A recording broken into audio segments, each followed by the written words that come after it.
Doma Sports Talk, worldwide, with some news for the world of boxing. So y'all know what time it is. You ain't in a rush to get concussed. Now, let's move to the middleweights, guys. Middleweights, we got some fights. Middleweight division is actually popping now, right? It's popping now. We'll probably do a video extra just about the middleweight division because we got some things going on there big time. I probably won't mention them now, so we got some things, some content for the video about the middleweight division, what's going down.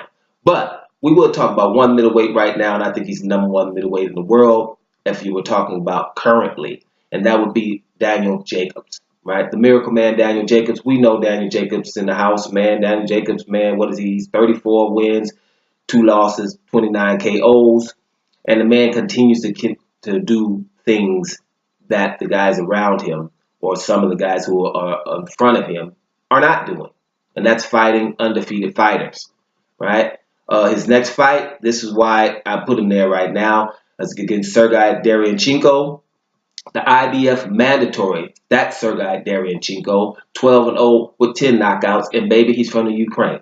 The Ukraine bring the pain, and we know that, right? Sergey Derevyanchenko is definitely a good fighter, right? He's only 12-0 with 10 knockouts, right?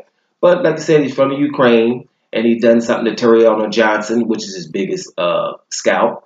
And he done something to Derevyanchenko Johnson that's something no one else is doing. Derevyanchenko Johnson is someone that the middleweight is respected in the middleweight division. All right, and Derevyanchenko also has this. He was the IBF mandatory and would have fought Gennady Golovkin on the 5th of May. Golovkin didn't want none, right? And so much so that he relinquished his belt, the IBF belt. That was Golovkin, right? Instead of fighting this guy. And he had enough time to do it, right? Derevyanchenko was going to take that fight on short notice, which was 6 weeks, if you consider that short.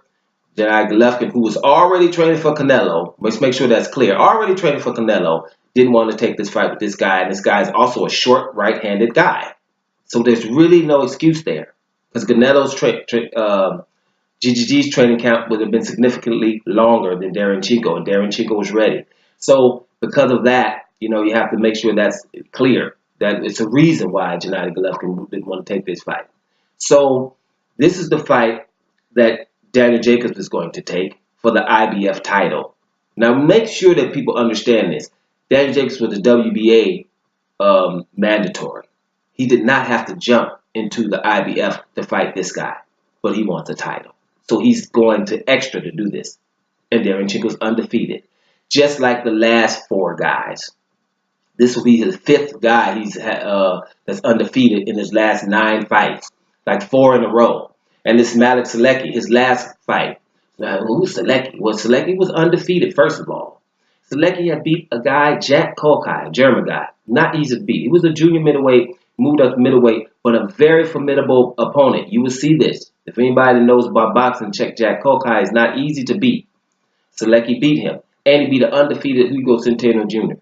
Undefeated, when he was undefeated at the time. That's who Selecki was. That was the last opponent of Daniel Jacobs.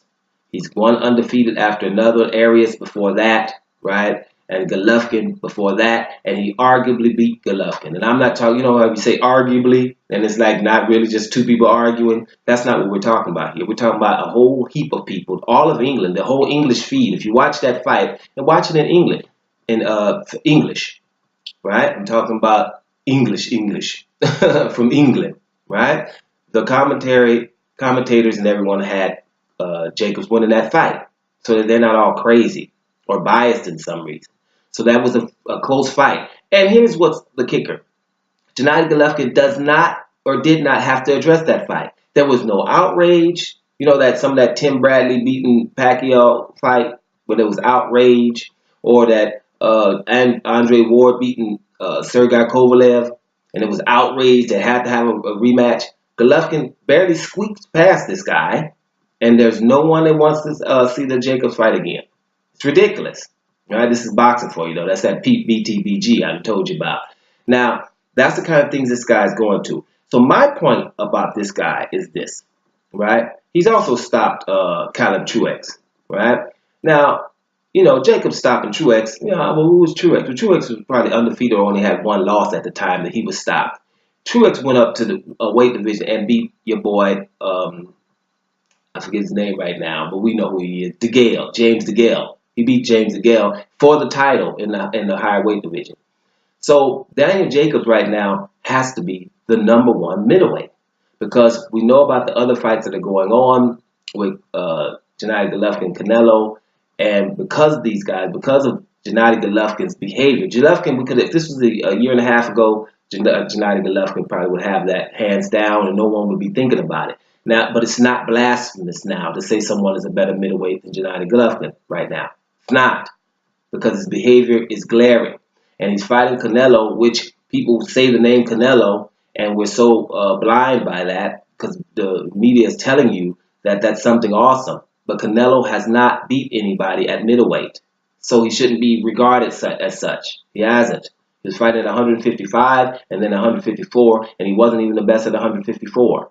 There's people down there that he had to fight, and he never did. He wasn't like he was unified, like Terrence Crawford, and then went up in weight. Or like Alexander Usyk is about to do, maybe and go up to heavyweight after winning the cruiserweight because he's undisputed. That's not the case here with Canelo. Canelo just was too fat. He couldn't get down there to 154 no more, and he was fighting at 155 for 3 fights of his own weight division.